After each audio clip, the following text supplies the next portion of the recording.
Rádio Novelo. Novelo. Você está ouvindo o Rádio Novelo Apresenta. Aqui é a Branca Viana.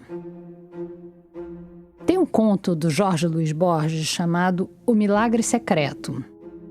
A história é assim. Tem um escritor que está na frente de um pelotão de fuzilamento. Ele está prestes a morrer. E o pior para ele não é que ele vai morrer. É que ele vai morrer sem ter terminado a obra-prima dele. Naquele momento, antes do sargento dar a ordem de atirar, o escritor faz um pedido para Deus. Ele pede 1 ano. 1 ano a mais de vida para ele conseguir terminar a obra dele. Daí vem a ordem de abrir fogo. E aí, o tempo para. E aquele instante, antes das balas saírem dos fuzis dos soldados, acaba durando 1 ano. Nada sai do lugar. Ninguém se mexe. Mas o escritor ganha o tempo que ele precisava para terminar a obra dele.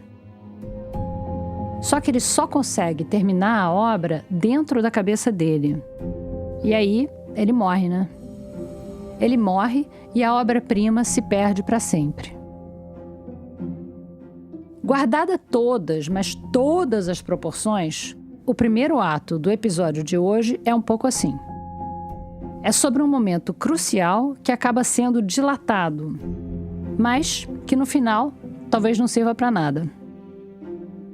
Quem conta essa, e que foi também quem me obrigou a citar aqui um conto do Borges, como ela diz, é a Flora Thomson DeVoe. Essa história se passa no que eu estou aprendendo aos poucos a chamar de o século passado. No finzinho do século XX. Momento histórico em que a estreia de um grande filme nos cinemas era um evento que ainda realmente arrasava quarteirões. Quando eu fiz 9 anos, estreou Titanic no cinema. Essa história é uma tragédia. Uma história de fatalidades, de erros de cálculo. Mas ela é, sobretudo, uma história de amor. Eu me apresento agora? Eu falo meu nome? E essa é a Gabi. Sou Gabriela Lancelotti. Só. Essa história é sobre a Gabi e a melhor amiga dela, a Emília. A Emília era minha melhor amiga, assim, pra sempre. Foi uma amizade forçada. A gente sabe que são raras as histórias de amizades forçadas bem-sucedidas. Amizades forçadas são os casamentos arranjados da primeira infância. Acho que todo mundo tem pelo menos uma lembrança penosa e muito chata de estar sentado do lado do fulaninho ou da fulaninha, num silêncio constrangedor, só porque vocês tinham a mesma idade. Na vida real, sem forçação, a gente acaba fazendo amizade com quem tá perto. Com quem tá na mesma escola, na mesma rua. E não era o caso da Gabi e da Emília. Elas só tinham uma coisa em comum. Minha mãe era amiga da mãe dela. Muito amiga da mãe dela. E ia ser muito prático para as duas mães que as filhas também fossem amigas. Então a mãe da Gabi resolveu desafiar a lei da gravidade social. E para isso, ela usou uma ferramenta poderosa. Um grande filme que tinha acabado de estrear no Brasil. Era o começo de 1998. Titanic estava arrasando quarteirões pelo mundo todo. Só que não tinha nenhum quarteirão para arrasar perto da Gabi, porque ela morava no interior de São Paulo, em Batatais, que na época não tinha cinema. E aí a minha mãe falou assim, escolha amigos para levar para Ribeirão Preto, que eu vou bancar o cinema, tudo. Eu falei assim, meu Deus, olha esse momento. O Titanic, o navio de verdade, saiu de Southampton, na Inglaterra, e percorreu mais de 3.000 quilômetros antes de naufragar. De Batatais até Ribeirão dá menos de 50 quilômetros. Mas, mesmo assim, essa era uma grande viagem. Daí, coloquei meus amigos na caravana dos meus pais, aquele carro grande, comprido, cabia gente atrás, né? A caravana do Titanic estava partindo, com a mãe da Gabi no timão. E aí ela foi indo, ela não tava saindo de Batatais, ela começou a ir pra um outro bairro que eu nunca vi na minha vida. E aí entrou uma menina no carro. Uma menina que a Gabi também nunca tinha visto. Era a Emília. Sentou do meu lado, eu assim, que isso? Que é isso? E aí eu fiquei revoltada. Eu falei assim, mas é meu aniversário. Tá vindo uma pessoa que eu não conheço. O que tá acontecendo? Acontece que eu e a Emília, assim, 20 minutos de carro, selamos uma amizade verdadeira eterna. Eu não sei o que aconteceu. A gente é muito parecida, assim. Muito parecida. Muito. Tanto que às vezes beirava competição na escola. Era extremamente engraçado, um pouco tóxico. Entretanto, a Emília, assim, maravilhosa. Agradeço a minha mãe eternamente por essa forçada de amizade. Ela foi, de fato, muito legal comigo. Por sim, se pensar que uma pessoa que a mãe mandou você ser legal, talvez você não seja tão legal, né? Ainda mais para adolescente e tal. Essa, claro, é a Emília. Realmente a gente tinha muita coisa em comum, ao mesmo tempo algumas coisas das nossas personalidades eram completamente distintas, assim. Eu acho que eu era mais patricinha, fresca, e a Gabi mais descolada. A Gabi gostava de rock e tinha uma cabeleira volumosa que fez ela merecer o apelido de Robert Plant, o vocalista do Led Zeppelin. Os pais dela tinham uma fazenda, e lá, nas férias escolares, ela podia viver uma vida rock and roll rural. Nessa época tinha um cavalo na fazenda. O Aimoré, que era um cavalo gigantesco, que tinha uma recomendação pra gente não andar nele, mas eu andava. Eu e minha prima mais velha treinava, tudo, então eu meio que aprendi um pouco com ela, e aí eu chegava na fazenda e pedia pro Vitor, que era o grande cara da fazenda, que tomava conta de absolutamente tudo, arriar o cavalo, e eu subia, dava uma volta, voltava. Era normalmente muito normal acontecer isso. Você não falou regra, você falou recomendação. Existia alguma regra ou eram todas recomendações? Nenhuma regra. Lá na fazenda, a Gabi e os irmãos dela levavam amigos. E ficavam num esquema que, quando ela descreveu pra mim, me soou como um Senhor das Moscas nível light. 1, 2 dezenas de pré-adolescentes num ambiente rural com bem pouca supervisão. E a grande maioria das vezes, quem eu levava era a Emília. E a gente ficava todo enfurnado nessa fazenda, fazendo vários nadas, e era muito, muito, muito legal. Como eram esses nadas? Cara, desde jogos de tabuleiro, ficar o dia inteiro na piscina, até se divertir horrores vendo as senhorinhas vendendo joias à noite nos canais da madrugada, assim, eram uns negócios muito toscos, assim. Piscina, jogo de tabuleiro, televendas de joias. Senhor das Moscas light. Mas a história que eu queria ouvir da Gabi e da Emília era sobre uma situação um pouco menos light. Foi num dia de julho de 2002. Tem aquela coisa da criança querer se mostrar. Eu falei, Emília, vamos andar a cavalo. A Emília falou assim, tenho muito medo, tal. Eu falei, não, vamos nós duas, o cavalo é muito grande. O Vitor vai colocar o arreio pra gente, ele ajuda a gente a subir e a descer, aquela coisa toda. A Emília falou, tá bom. A Emília já tinha andado a cavalo antes, mas essa não era uma atividade tranquila pra ela. A Emília sempre foi meio tensa com bichos. E aí chegou aquele cavalo monstruoso, esse cavalo era muito grande, o cavalo era muito grande. Eu tenho uma pergunta de percepção, assim... Ele era objetivamente grande? Ou isso era a escala de... Objetivamente grande. Ele era um cavalo grande. Cavalo grande. Mas grande comparado com outros cavalos? Então, tipo... Não, grande comparado com outros cavalos. Era um cavalo grande, robusto, assim. Sabe cavalo de pata grande, assim? Todos os cavalos têm patas grandes. Mas uma pata extraordinariamente grande. Eu tenho um exemplo horrível. Que... Ai, meu Deus. Que filme? Já sei. Sabe o Corcunda de Notre Dame? Filme da Disney? O cara do mal lá, aquele frade, sei lá o que ele é, ele tem um cavalo que é um cavalo grande. Aquilo é um cavalo grande. Como talvez tenha dado pra perceber, eu não sei nada de cavalo. Mas as referências da Gabi também não estavam me ajudando a entender as dimensões do Aimoré. Então, depois da entrevista, a Gabi me mandou uma foto dela, criança, montada num animal. Eu olhei bem pra foto e fiquei esperando a legenda. Achei que ia ver algo do tipo, essa sou eu num pônei. Mas o pônei era o Aimoré. Eu vou deixar essa foto ali no site da novela pra você, que pode eventualmente ser mais conhecedor de assuntos sequestres, decidir se o Aimoré tava mais pra pônei ou mais pra um cavalo objetivamente grande, tipo do cara lá do Corcunda de Notre Dame. Mas enfim, essa não é a questão central da nossa história. Ele era pangarezão, assim, tipo, sei lá, não era a Ferrari dos cavalos. Era um gato dos cavalos, era um velhinho e tal. Sabe aquele Disney meio preguiçosinho? Era ele. Ele não era um cavalo rápido, porque ele era um cavalo grande. Então ele era devagar, ele tava curtindo a vida dele também, assim, era um cavalo de boa. Que qualquer ser humano ultrapassaria a gente, sabe? Bom, então saíram a Gabi e a Emília pra dar uma volta nesse pangarezão, trotando em marcha lenta. A Gabi estava atrás, segurando os arreios, e a Emília estava na frente. A gente deu uma volta, assim, inacreditável, na fazenda inteira. Segundo a Gabi, o passeio durou horas. Mas depois de ver a foto da Aimoré, já não sei no que acreditar. De qualquer jeito, o que interessa aqui pra gente é o que aconteceu na chegada. A Gabi e a Emília tinham dado uma volta triunfal na fazenda. Mas uma volta triunfal não é nada triunfal se você não pode se exibir um pouco. A gente falou, vamos chegar pela casa e descer lá. Mostrar pra todo mundo que a gente tá de cavalo. E a gente conseguiu, estacionar o cavalo. Elas estacionaram a Aimoré perto da casa onde as outras crianças estavam, num pátio de cimento perto da churrasqueira. Então a gente chegou, o cavalo parou, aí em cima do cimento, assim. Parou exatamente na frente da casa. A Emília na minha frente, eu falei assim, vamos descer. A Emília, vamos. E ficamos ali quebrando a cabeça em como a gente ia descer, porque parece que você tá muito alto. Eu só tive em cima de um cavalo uma vez na vida, e não exatamente por vontade própria, quando eu tinha uns 9, 10 anos. E a única lembrança que ficou dessa experiência foi um sentimento horrível de vertigem. Aquele cavalo, esse sim, era objetivamente grande. Parecia que eu estava montado num prédio de 3 andares. Parece que assim, você tá no alto de um prédio, uma meio grudada na outra, sem saber como se desvencilhar uma da outra, e ao mesmo tempo conseguir descer do alto desse suposto prédio. Só que eu pensei, eu vou descer e vou pegar a Emília. Muito maternal da minha parte, né, Emília pequenininha, eu vou cuidar dela, tadinha, vou descer ela no meu colo, assim, pegar ela por cima.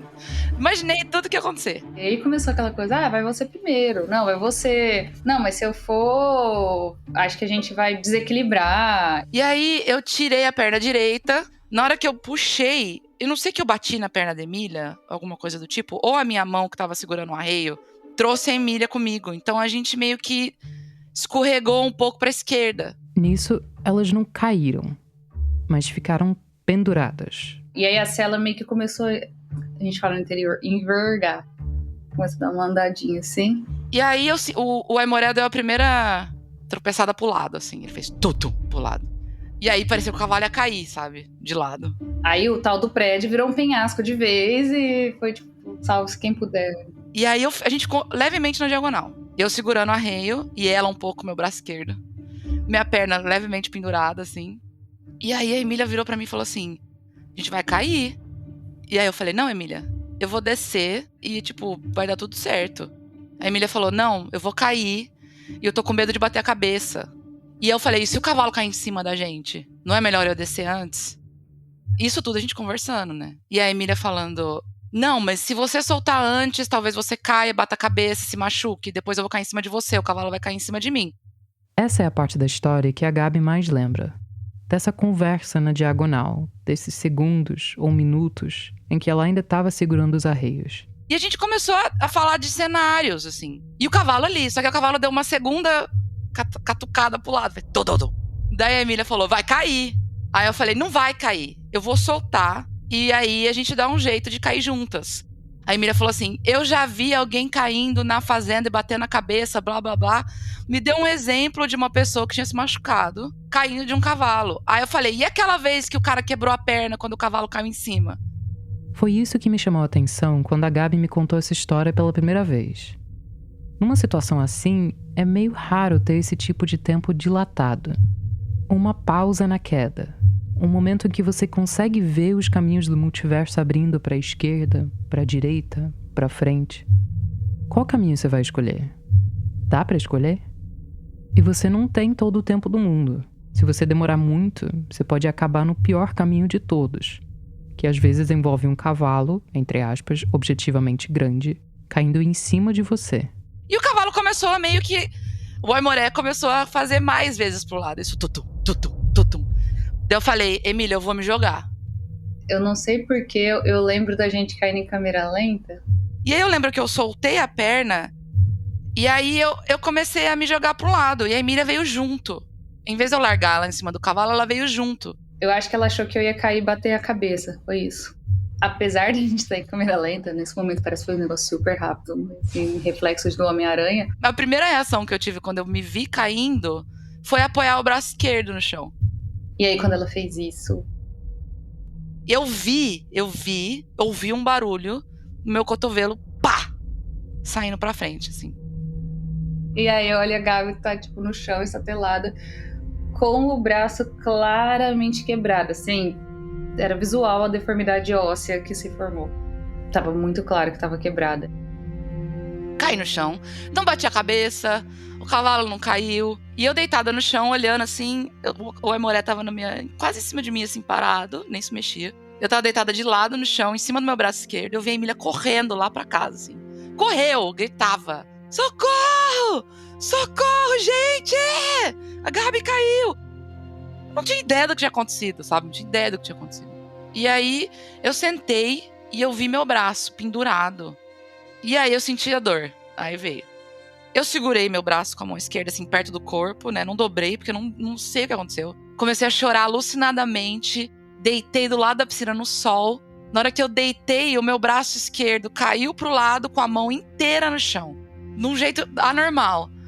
E eu olhei pra cima, assim, todas as crianças em volta de mim. Aí eu vi a Emília correndo. E aí eu tava parada. Escutei meu irmão falar assim: olha o braço dela! E o pessoal: Gabi, põe uma tala. Aí começou, não tinha muita supervisão de adulto. E eu deitada, largada no chão. E minha mãe não tava lá. Então não tinha muito o que fazer. Quer dizer, Senhor das Músicas Light. Eu acho que eu fiquei uma meia hora deitada ali. Uma meia hora deitada. E as crianças todas em volta correndo, todo mundo correndo. Tentando ligar pra minha mãe. 2002, ninguém tinha celular. A mãe da Gabi trabalhava na cidade. E ninguém estava conseguindo falar com ela. E minha mãe não chegava. Isso já tinha passado uma hora, assim. Eu segurando o braço. Aí eu lembro que eu levantei. Eu andei até a casa. Todo mundo veio junto. Ligaram a TV. Tava passando o Fantástico Mundo de Bob. Depois de algum tempo, tinha não sei quantos episódios do Fantástico Mundo de Bob, a mãe da Gabi chegou na fazenda e voou com ela para o hospital. No fim das contas, o braço não chegou a quebrar, mas o cotovelo da Gabi estava deslocado. Tinha saído completamente do lugar. Ela teve que fazer uma operação e passou a noite no hospital. Enquanto isso, a mãe da Emília chegou para ela com uma incumbência. Falou: Emília, isso aconteceu, a Gabi estava tentando te proteger, a Gabi se machucou, você tem que dar um presente para ela. E, gente, a Gabi, né? E eu tinha que dar um presente bom, porque a pessoa estava no hospital. Aí o que me ocorreu... Mas eu só quero dizer que a época era muitos anos atrás, quando isso era um bom presente, talvez. Eu lembro que a mãe da Emília ligou pra minha mãe no hospital. Minha mãe passou o telefone, era a Emília no telefone. Aí eu lembro que foi uma conversa muito protocolar, assim, a gente não tocou no assunto do braço. Aí a Emília só falou assim: você tá com muita dor? Aí eu falei assim: não, tá melhor. Daí ela falou assim: a minha mãe falou pra eu te dar um CD, qual CD você quer? Aí eu falei: eu quero o CD da Marisa Monte, que tem Amor, I Love You. Aí ela falou: tá bom. E aí a gente tchau, beijo, tchau. Desligamos o telefone. Mas aí, beleza, missão dada. Na nossa cidade tinha um senhorzinho que andava numa van anunciando que ele vendia CDs. E aí eu liguei e pedi pra ele ir lá em casa levar o tal do CD. Ganhei o CD da Marisa Monte depois, cheguei na Batatais, o CD da Marisa Monte. E foi, sei lá, uns R$20 na época. Eu não tenho ideia de um preço CD, mas é que os dinheiros de hoje, assim, é R$1 bilhão uma pessoa que mal ganhava mesada, sabe? Foi um processo muito transformador, porque além de eu ter ficado 2 meses sem a escola, eu perdi o movimento do meu braço esquerdo hoje, ele nunca se recuperou. Ela foi no reflexo, não foi combinado. Eu não vi o que estava acontecendo. Eu não vi que eu tinha chance de bater a cabeça. E ela pensou nessa hipótese e não teve dúvida em meio que se sacrificar. E no fim foi um sacrifício, porque a gente fala disso dando risada hoje, mas ela ficou com muita dor por muito tempo. E aí até hoje eu não dobro o meu braço, ele não chega no cotovelo. E ele não estica. A Gabi, nessa época, era nadadora federada. Tinha patrocínio, touca com o nome dela. Era isso que ela queria fazer da vida. Mas naquele dia, ela embarcou em outro caminho do multiverso. Um caminho em que o braço dela não dobrava direito. Em que ela não conseguia mais nadar profissionalmente. E a Emília saiu sem um arranhão. Eu me sinto um pouco culpada, porque ela me salvou e ferrou o braço dela, né? A gente conversava muito sobre isso depois, assim, imagina se fosse pior, sabe? Imagina se a gente tivesse batido a cabeça, imagina se... E eu lembro que depois de um tempo, assim, eu contava a história da queda e falava pra todo mundo que eu salvei a vida da Emília. Você, assim, você pensa que você salvou a vida dela, mesmo que tenha sido sem querer? Não, eu acho que a Emília, ela é muito ágil, né? Porque é pequenininha, ela... magrinha, tchau. Eu acho que ela teria meio que dado uma esquivada. Eu acho que ela não teria batido a cabeça. Poderia quebrar alguma coisa, mas não. Esqueci de falar. Não sei se deu pra perceber quando a Emília falou em deformidade óssea, mas hoje em dia ela é médica, neurologista. Então eu perguntei pra ela, enquanto neurologista, se realmente tinha perigo cair de um pônei que nem o Aimoré. Não dá pra saber, mas já vi trauma de baixo impacto, porém sendo na cabeça com consequências importantes. Mas você acha que ela fez a coisa certa? Cara, não dá pra saber. Olhando pra trás, com a ótica de médica, a Emília só queria ter melhorado a forma como ela apresentou o diagnóstico pra paciente. Eu acho que eu fui zero sensível. Eu falei, Gabi, eu acho que quebrou muito seu braço. Uma coisa assim, sabe? Aí que ela desatou a chorar, sabe?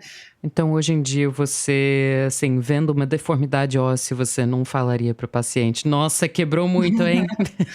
Não, eu acho que... Olha, grande chance de ter uma fratura. Mas vamos fazer um raio-x para ver se vai ter que engessar, vai ter que fazer algum tratamento cirúrgico, o ortopedista vai saber te falar. E mais importante, já você vai tomar algum remédio para aliviar essa dor, né? Melhorou. Você voltou a andar de cavalo depois disso? Nunca mais na minha vida eu subi num cavalo. Nunca mais. E eu gostava, viu? Nunca mais. Eu não gosto nem de chegar perto de cavalo. Tenho muito, muito medo. Muito medo. Eu falo, como uma pessoa consegue subir num bicho desse tamanho e achar que é normal? Como que pode achar que é normal? É um animal extraordinário. Não existe. Para, gente. Chega. Hoje acho que ela fala na boa, dá risada, mas na época ficou muito na minha cabeça essa parcela de culpa. Tô tentando fazer uma associação agora com Titanic e Rose e Jack na prancha. Por favor, não fala que eu sou a Rose. Deixei lá. Gabi se afundando. Não, é que enfim, não dá pra fazer associação porque você não sabia, você não fez essa escolha. Foi a Gabi, enquanto o Jack só soltou a prancha e falou, vai lá. Gabi enquanto Jack, foi uma decisão do Jack, Gabi. Mas assim, eu não tinha escolha de falar, não, cabe mais um aqui nesse pedacinho de madeira, sem quebrar o braço. Mas talvez tenha sido meio Rose, assim. Sei.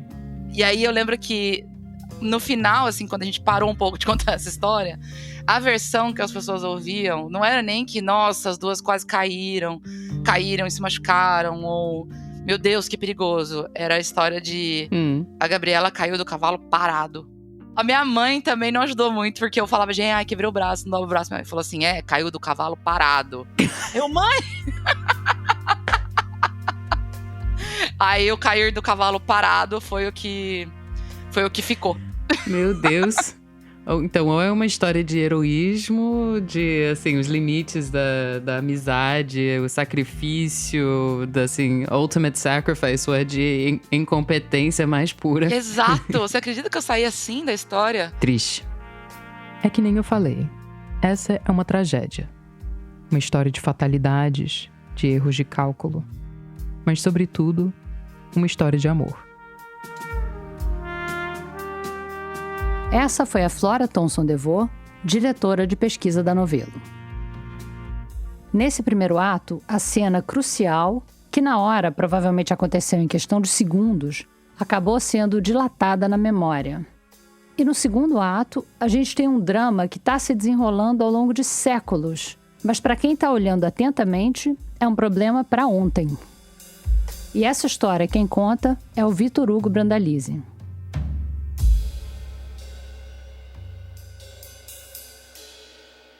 O Ricardo Hirata deu muita sorte com a primeira chefe que ele teve. E eu tive uma chefe muito, muito boa. Eles se deram tão bem que pouco tempo depois de se conhecerem, eles já decidiram levar a relação para um outro patamar. Ela tinha acabado de separar do companheiro dela e ela tinha um apartamento bom no centro de São Paulo, né?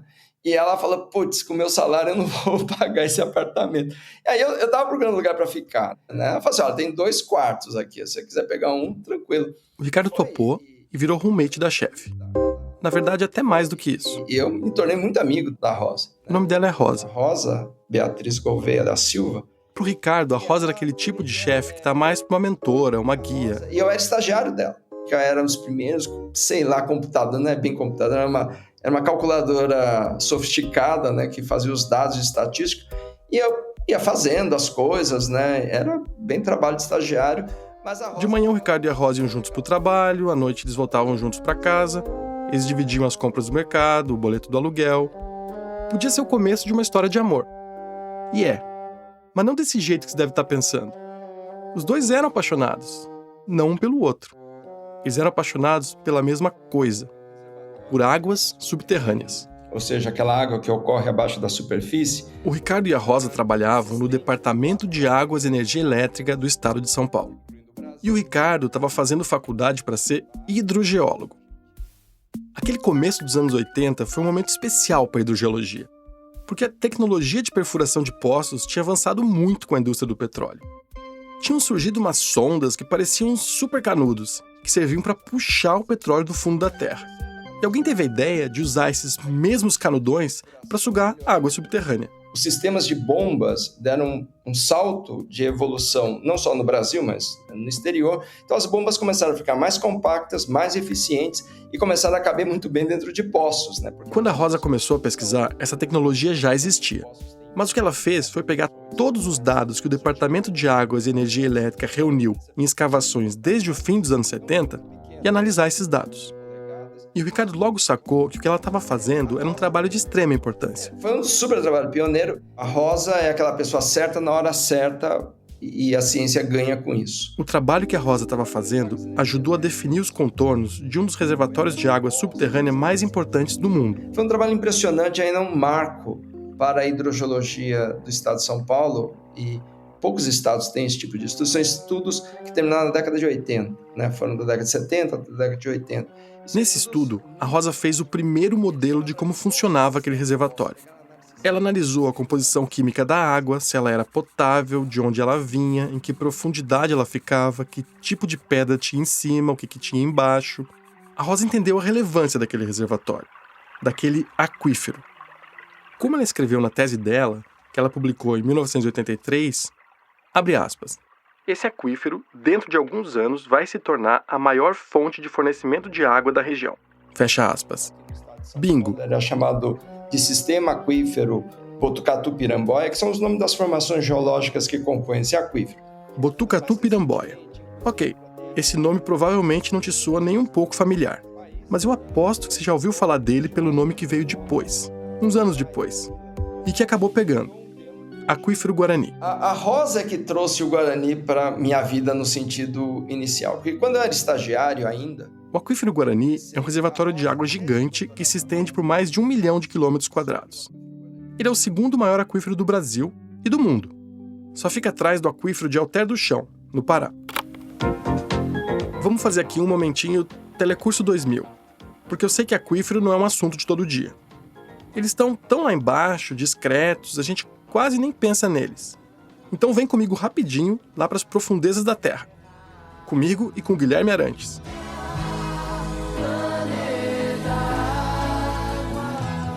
Aquíferos são essas reservas enormes de água subterrânea.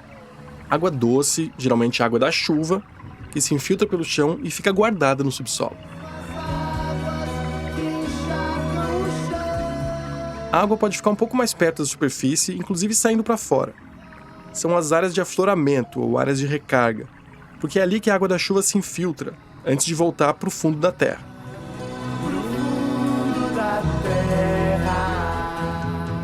Mas o grosso do aquífero fica bem lá embaixo, entre 200 e 2.000 metros abaixo da superfície. Quando a gente ouve falar de água subterrânea, geralmente a gente ouve falar mais de lençol freático que de aquífero, né? Na verdade, o lençol freático fica entre a água que ainda está encharcando o chão e a água que começa a descer. Eles são a camada mais superior das águas subterrâneas. A linha de água que já está embaixo da terra, mas que ainda não entrou na rocha do aquífero. Tipo uma capa de água, um lençol.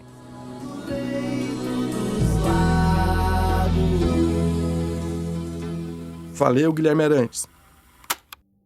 Bom, talvez você já tenha ouvido essa música em alguma rádio por aí. E é possível que você também já tenha ouvido falar do Guarani na escola. Eu lembro de ver um desenho dele num livro didático. Ele aparecia como um diagrama, a terra toda fatiada em camadas. A superfície, como as arvorezinhas, depois, indo para baixo, uma camada de argila, uma camada de pedra, e aí uma camada de água, uma camada azulzinha, com uma seta que dizia Aquífero Guarani. Era só um desenho bem simples, um diagrama mesmo, mas eu acabei extrapolando aquele azul do livro. E toda vez que eu ouvia falar do Aquífero Guarani, vinha muito clara na minha cabeça uma lagoa subterrânea de águas cristalinas. Sei lá, tipo as fotos que a gente vê de Bonito, no Mato Grosso do Sul, ou dos Lençóis Maranhenses. Mas o Ricardo me explicou que não é exatamente assim. É a mesma coisa que você pega um torrão de solo. Todo mundo já brincou com um castelo de areia na beira da praia. Você pega aquele torrão de areia da praia e a água começa a escorrer. Você pega aquela areia, ela está toda encharcada. Aí onde está aquela água? Aquela água está no meio dos grãozinhos, que nós chamamos de poros. A água subterrânea é a mesma coisa. Então, ok, então substitui a Gruta Azul por um castelinho de areia bem encharcada na praia. Tudo bem, continua bonito. E aquele trabalho da Rosa, a chefe do Ricardo, foi o primeiro a descrever o Guarani no lugar onde ele é mais abundante. Ela faz isso em Poços do Estado de São Paulo e faz o primeiro modelo conceitual de como funciona o Aquífero Guarani. Então eu participei disso, eu ia lá, fazia, era na mão, né? A Rosa também é outra pessoa super legal, né? Porque ela não só dá o trabalho, ela vai ensinando, eu aprendi muito com ela. Nesse tempo todo que o Ricardo conviveu de perto com a Rosa, no laboratório e em casa, ele percebeu que ele tinha muita coisa para aprender com ela. Sobre hidrogeologia, claro, mas não só. Eu aprendi muito com a Rosa também nessas questões dos movimentos sociais, e ela era muito ativa mesmo, dentro dos coletivos feministas que ela participava, que ela era uma liderança dentro da instituição. A Rosa Beatriz Gouveia da Silva está entre as fundadoras de vários grupos feministas, como o Centro de Formação Mulher, que está aí até hoje, e de uma ala que debatia igualdade de gênero dentro de um partido recém-fundado na época, o PT. Era super engajada. E o lance é assim, né? Então, tinha manifestação. Na época, tinha poucos homens nessa história. E quando a gente estava lá junto delas, a gente era xingado de todo jeito. Muitas brincadeiras machistas, obviamente, né? Em cima da gente. Mas ela soube sempre batalhar por isso. E sempre soube ser muito, muito animada, assim, muito alegre. Era meio... assim, o jeito de ser sempre muito vivo, muito dinâmico, muito forte, né? Então... Depois que o estágio do Ricardo acabou, ele foi contratado no departamento de águas e eles continuaram trabalhando juntos. E aí, em 1986, a Rosa recebeu um convite. A Organização Pan-Americana de Saúde, ela desenvolveu um programa chamado Programa de Profissionais Jovens. E o Programa de Profissionais Jovens permitiu que alguns profissionais de qualquer país da região, países latino-americanos, pudessem trabalhar no Centro de Engenharia Sanitária e Ciências do Ambiente, que ficava em Lima. E esse programa em Lima, no Peru, tinha uma etapa sobre águas subterrâneas. E tinha um grupo de águas subterrâneas. E quem participava desse grupo era Stephen Foster. O Stephen Foster, um hidrogeólogo renomado que era um dos representantes da Organização Mundial da Saúde sobre águas subterrâneas. Ele ficou impressionado com o trabalho pioneiro da Rosa e também com o potencial desse aquífero, como um reservatório de água para o Brasil e para o mundo. Se um dia no futuro faltasse água, como aliás já está faltando em muitos lugares, o Guarani ia estar aí. E a Rosa era uma figura-chave para entender como ele funciona. Ela era a melhor pessoa para ir também, por causa não só da formação, da capacidade e tudo mais. Então, a Rosinha, então, ela foi para o Peru. Isso foi no começo de 1986. Aí o que aconteceu no Peru? Já no começo do programa, ela pegou 2 amigos brasileiros, se reuniram e falaram, vamos passear, né? Vai ter uns dias aí, vamos ver a festa do Inti Raymi, que é uma festa muito famosa no Peru. Os 3 foram para Cusco. Em Cusco, para chegar a Machu Picchu, uma das formas de fazer isso é trem. E o que aconteceu? Na época tinha o problema do Sendero Luminoso, né, da guerrilha, desse movimento de esquerda, tinha lá os problemas todos políticos em relação a isso. O Sendero Luminoso era um grupo de guerrilheiros de esquerda que tinha a ambição de fazer no Peru uma revolução nos moldes da Revolução Cubana. Naquela altura o Peru já não estava mais sob uma ditadura, mas os governos que sucederam essa ditadura continuavam reprimindo o Sendero. justiçamentos e execuções eram comuns, estavam sempre nas páginas dos jornais.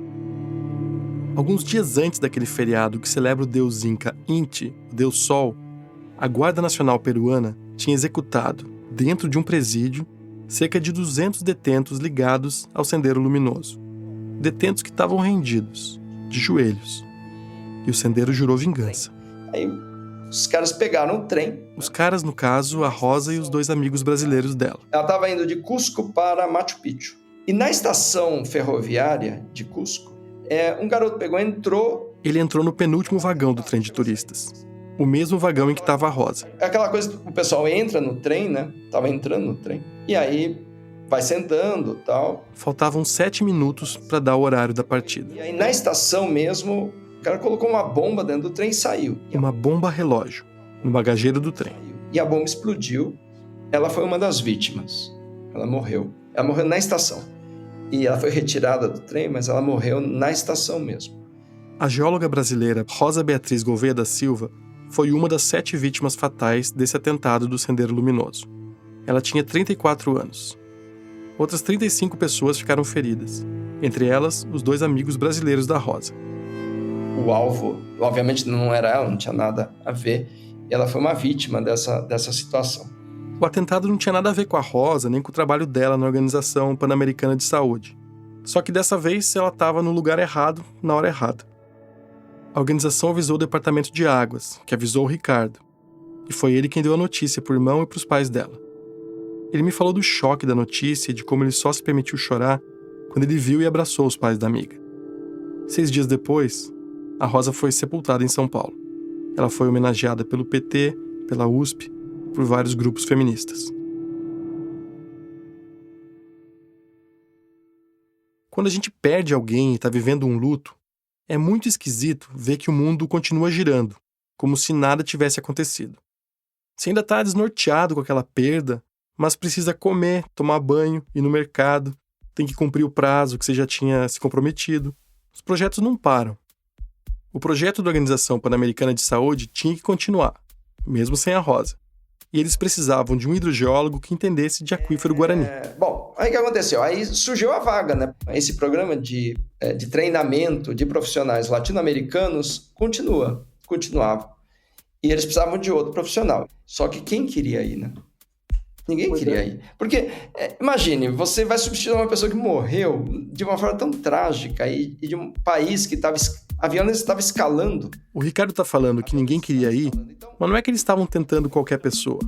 Eles queriam algum hidrogeólogo que tivesse acompanhado de perto a pesquisa da Rosa. E ele, obviamente, era o mais indicado. Mas você não ficou com medo?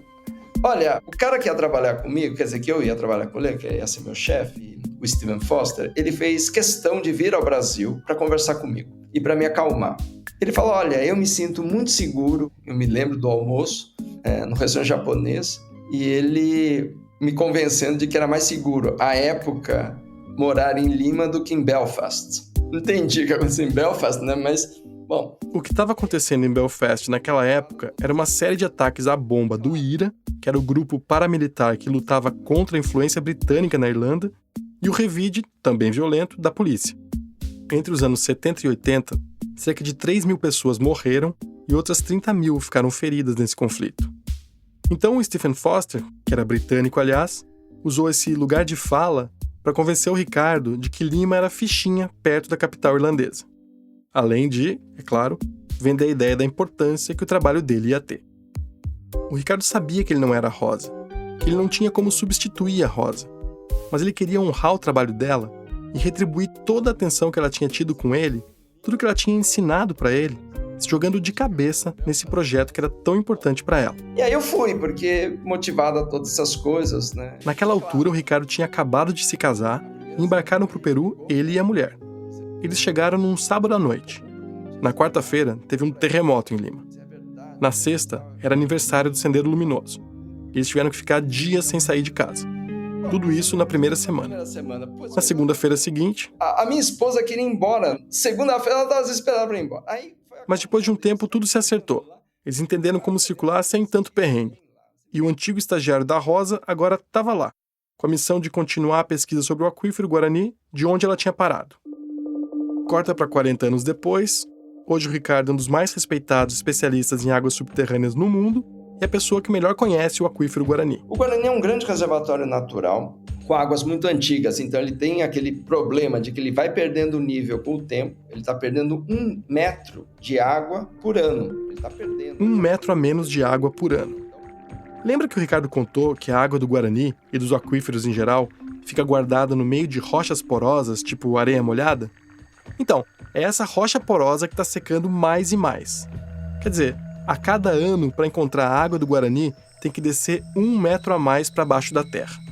Uma hora bate lá no fundo, uma hora o aquífero seca. Mas não é que o Guarani está secando todo. Pensa no aquífero como se fosse uma esponja gigante. Imagina uma esponja molhada. Agora pensa que você pegou a esponja na mão com cuidado e espremeu só um lado dela. O outro lado continua encharcado. É a mesma esponja, mas um lado está seco e o outro molhado. Com o Guarani é a mesma lógica. O aquífero é enorme e o que está secando é a parte central dele. A parte que a Rosa estudava, que o Ricardo estuda. Nessa área do aquífero, as águas são muito antigas. Em alguns pontos, elas chegam a ter 200 mil anos. É assim mesmo, se abre o chuveiro para tomar banho e a água que cai estava guardada desde o tempo dos primeiros Homo sapiens. Mas só para ficar claro, não é que o aquífero Guarani estava lá intocado antes da Rosa, do Ricardo e do grupo todo deles começar a futucar. E aqui vale uma pausa para a gente pensar na mágica que é a gente abrir a torneira e sair água limpinha. Resumindo bem, se você mora numa cidade, se a tua casa ou teu prédio é abastecido pelo serviço de saneamento básico, que em geral é uma empresa pública ou uma concessão, essa empresa tem o compromisso de fazer chegar água para você e você tem o compromisso de pagar todo mês pelo tanto de metros cúbicos de água que você gasta. É essa empresa que tem que se virar para servir essa água limpa, normalmente fazendo o tratamento ou das águas dos rios ou de reservatórios subterrâneos. Mas principalmente em áreas rurais, onde as tubulações dessas empresas não chegam, muita gente faz a própria captação, também pegando ou do rio ou furando um poço. E claro, tem também as indústrias que usam muita água nos processos e cavam um ou mais poços próprios para ter água sem precisar pagar para as empresas de saneamento. Para esses casos, tanto das pessoas físicas quanto das empresas que captam água de forma independente, existe uma regra de que você precisa contratar uma empresa certificada pelo Estado para furar esse poço e o governo deveria fazer uma fiscalização periódica dessa água. Mas você deve imaginar que isso não acontece, né? E claro que tem outros jeitos de captar água. Dessalinização de água do mar, captação de água da chuva, enfim. Mas vamos ficar por aqui para a gente voltar para o aquífero Guarani. Sim, ele já era usado tanto pela Sabesp, que é a empresa de saneamento do estado de São Paulo, quanto por pessoas e empresas privadas desde antes dos anos 80. Mas com o avanço daquela tecnologia de perfuração e bombeamento de água, além, é claro, da poluição e do assoreamento dos rios e do crescimento das cidades, as águas do aquífero passaram a ser cada vez mais exploradas. Ele está perdendo, na parte central ele está perdendo. Então, está caindo. Essa parte central é uma das áreas onde tem mais água no Guarani todo, e também a mais explorada. E é a área em que o aquífero está perdendo água em relação ao que entra. A área em que o aquífero está secando.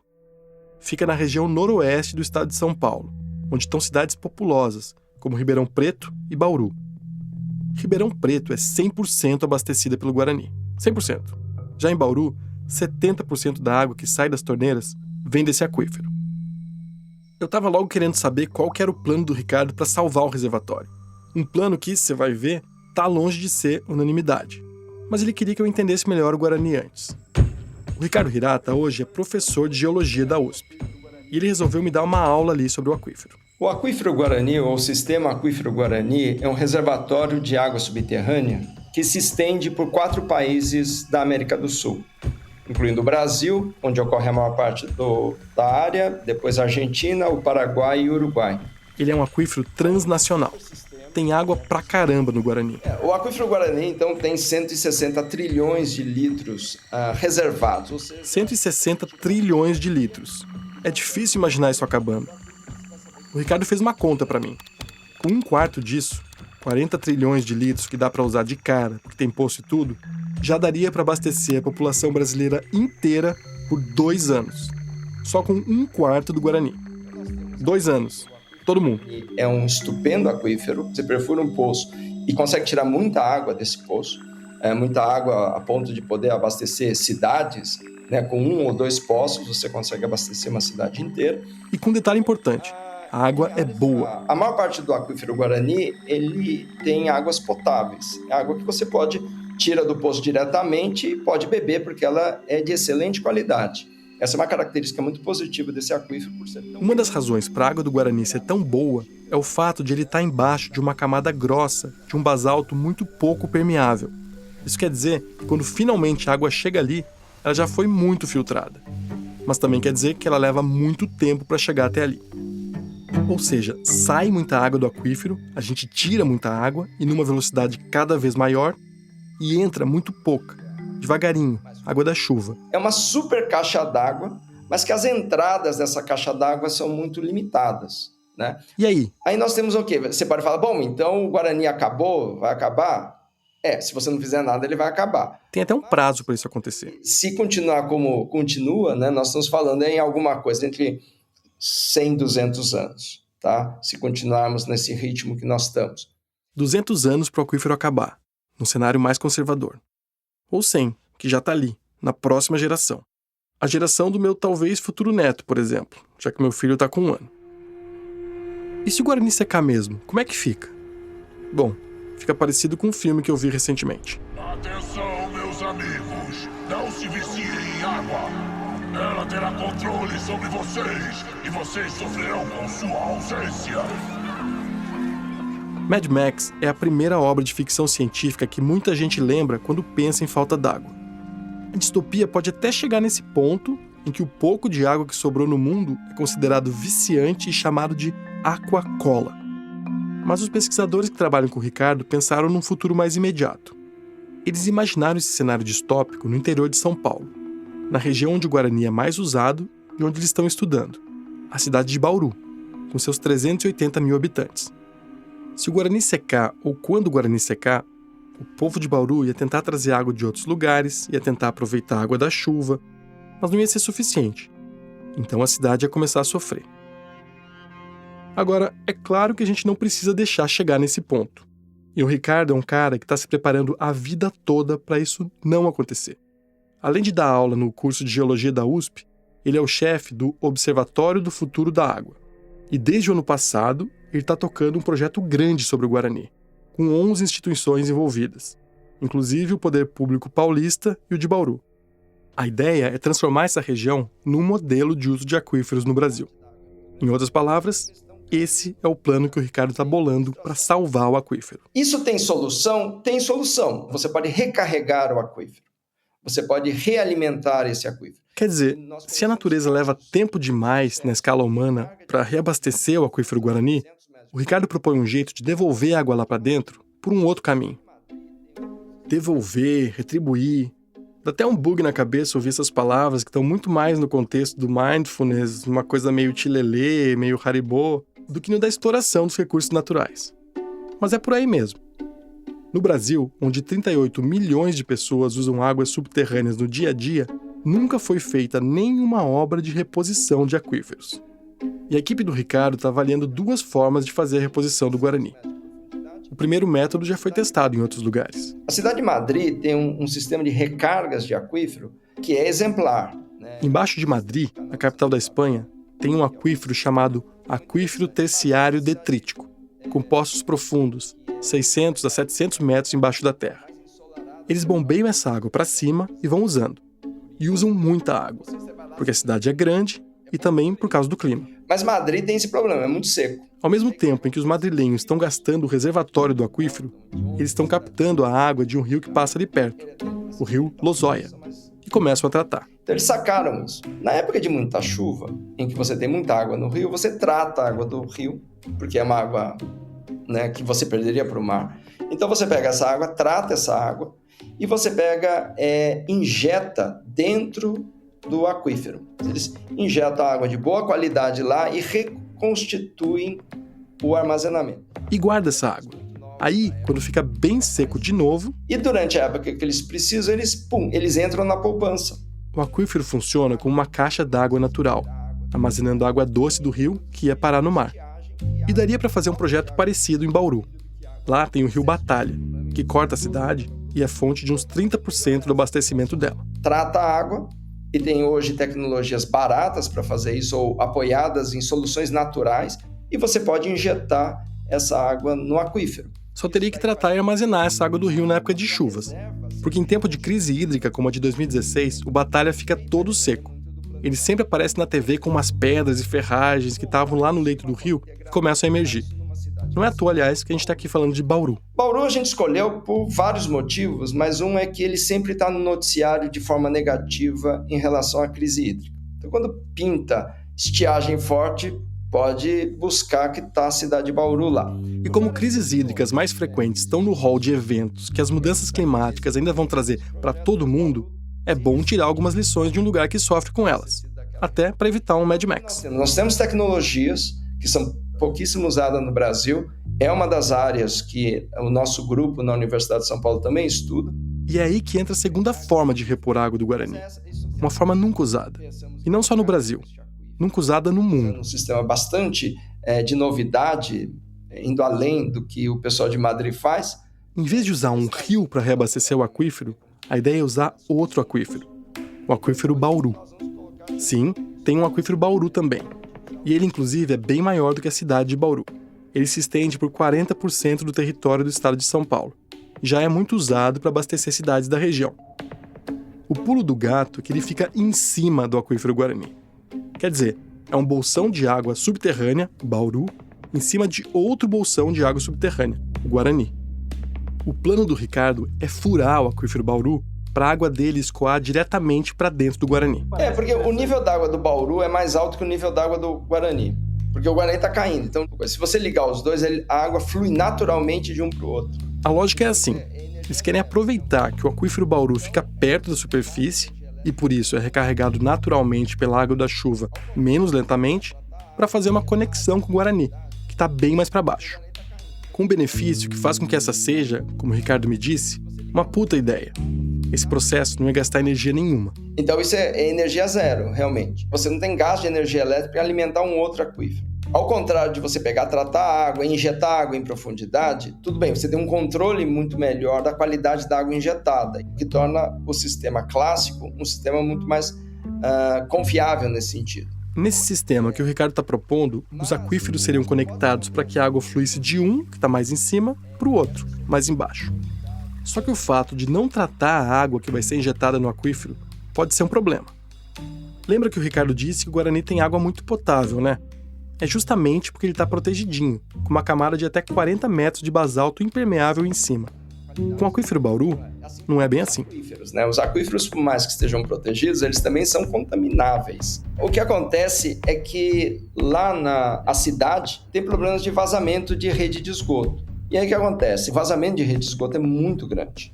E isso daí contamina o aquífero, que é o aquífero mais raso, que é esse aquífero Bauru. Então nós temos uma extensão muito grande do centro da cidade de Bauru com problemas de contaminação por nitratos, sobretudo.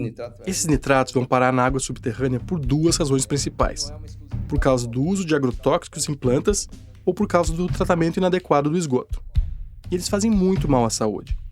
Um estudo de 2011 mostrou maior incidência de câncer de estômago e de câncer de mama em lugares com água contaminada por nitratos, além de diarreia e dores de cabeça.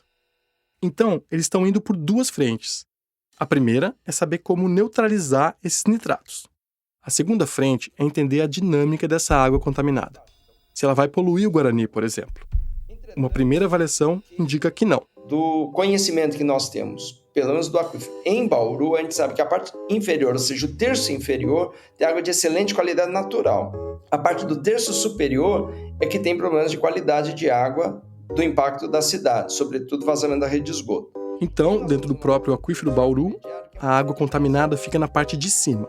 Então ela tende a não ir para o fundo, que é a parte, por gravidade, que vai para o Guarani. Essa ideia ainda está na fase de testes, e eles só querem começar a pensar em obras quando tiverem certeza de que esse processo não corre o risco de contaminar o Guarani. Esse projeto do Ricardo se chama SACRE, que é a sigla para Soluções Integradas para Cidades Resilientes às Mudanças Climáticas Globais. E ele vai durar mais 5 anos. As propostas vão desde conexão de aquíferos até medidas simples, como a plantação de bolsões de eucaliptos, que é uma árvore boa para sugar a água subterrânea poluída, que fazer uma remediação natural que pode ajudar a despoluir os reservatórios mais superficiais. Eles querem apresentar um leque de propostas para os governantes do futuro, para o Guarani continuar abastecendo a gente por muito mais do que 100, 200 anos. E para essa solução servir de exemplo para tantas outras cidades que vão sofrer com a crise hídrica nas próximas décadas. O Ricardo lamenta muito que a Rosa não esteja aqui para ajudar nesse esforço, porque até hoje ele acha que ela sairia melhor do que ele cuidando do Guarani. Um exercício bobo até, mas assim, né, ele fala, putz, se a Rosinha estivesse aqui, acho que ela teria resolvido esse negócio aqui com muito mais sabedoria do que a gente que apanhou uns anos para tentar fazer alguma coisa desse tipo. Na epígrafe daquela tese pioneira sobre o aquífero, a Rosa Beatriz Gouveia da Silva colocou um trecho de Morte e Vida Severina, do João Cabral de Melo Neto. Assim: sei que seguindo o rio eu jamais me perderia. Ele é o caminho mais certo, de todos o melhor guia. Mas como segui-lo agora, que interrompeu a descida? O João Cabral está falando aqui do rio Capibaribe, que é o fio condutor do poema. O percurso do rio é para ser o percurso da vida no sertão, que de tão frágil muitas vezes se interrompe. A vida da Rosa foi interrompida de forma abrupta. E o que o Ricardo fez, de algum jeito, foi o que está nesse poema. Ele seguiu as águas que conectavam ele e a Rosa. Agora ele tenta lutar para esse caminho não se interromper também.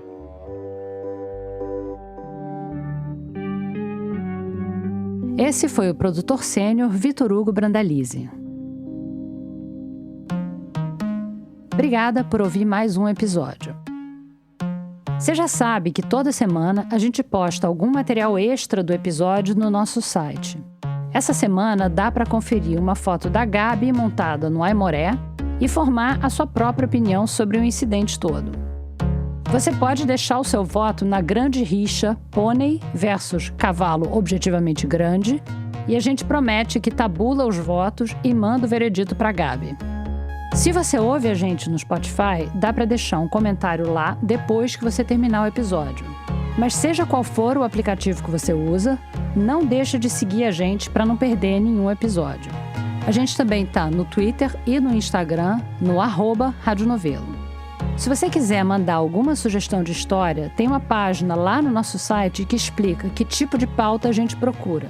Tá lá no menu, no botão Envie uma pauta. O Rádio Novelo Apresenta é um original da Rádio Novelo. A gente tem o apoio da Open Society Foundations. Toda quinta-feira tem episódio novo. A direção criativa é da Paula Scarpim e da Flora Thomson Devô. E a produção executiva é do Guilherme Alpendre. A gerência de criação é do Thiago Rogero, a executiva é da Marcela Casaca e a de produto e audiência é da Juliana Jäger. Nossos produtores sênior são o Vitor Hugo Brandalize, a Evelyn Argenta e a Bia Guimarães. As produtoras da nossa equipe são Bárbara Rubira, Júlia Matos e Natália Silva. A checagem desse episódio foi feita pela Denise Ribeiro e pela Luísa Silvestrini. A gente teve apoio de montagem da Mariana Leão. A sonorização é da Paula Scarpim, da Júlia Matos e da Bia Guimarães. Nesse episódio, a gente usou música original de Kiko Dinucci e também da Blue Dot. A mixagem é do Pipoca Sound. O desenvolvimento de produto e audiência é feito pela Bia Ribeiro. O Gilberto Porcidônio é o responsável pelo conteúdo e engajamento das nossas redes sociais. O design das nossas peças é do Matheus Coutinho. Obrigada e até a semana que vem.